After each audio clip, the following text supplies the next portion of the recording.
Mr. Chairman, members of the board, members, my name is Mary Chilton, member 1166 since 1994.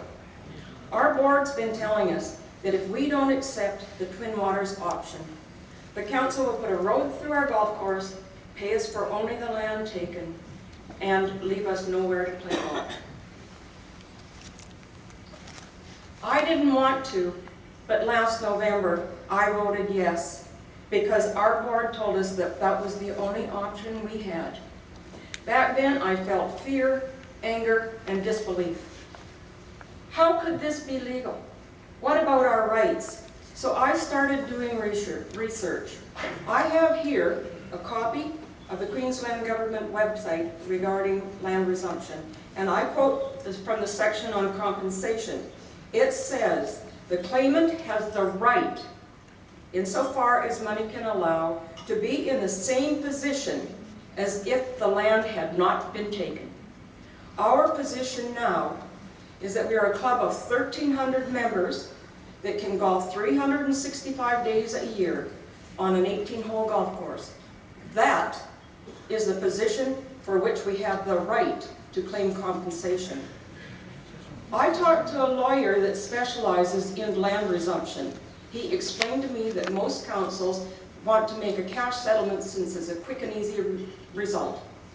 I then asked him how a golf course could apply the clause of being in the same position as if the land had not been taken. He told me about a community hospital that was going to be resumed. Like our club, a cash payout wouldn't solve the problem.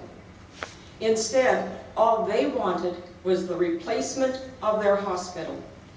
They stood their ground, and a new hospital was built for them in the same district.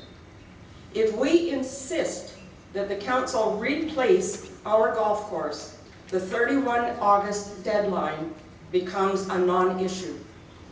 To pursue that outcome, it's absolutely critical that the club retain ownership of the land by voting against motion 3. The land is the club's bargaining power.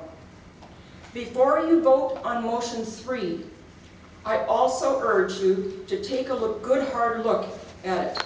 Paragraph is one complex sentence that's 8.5 lines long.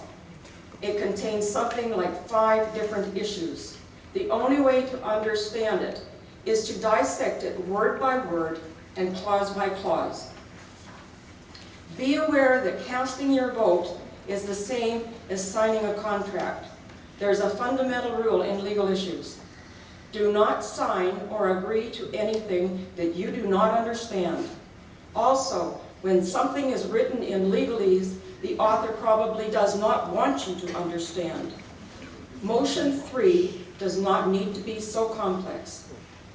Last November at the SGM, the Director of Relocation stated that the board had decided to go with the Twin Waters option because they felt that it was what the majority of the members wanted. Why on earth was that decision not brought to the membership to decide?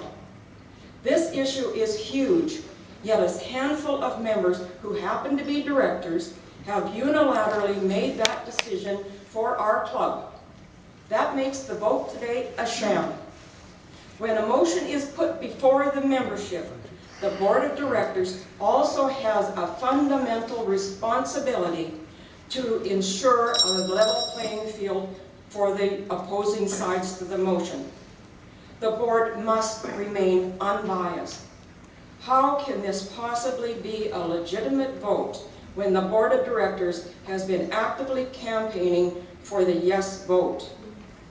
My Property magazine came out. Mr. Nicholson is quoted, "Should 1,300 golfers stand in the way of an opportunity for a fantastic CBD? Is that why no better offer came back from the council?"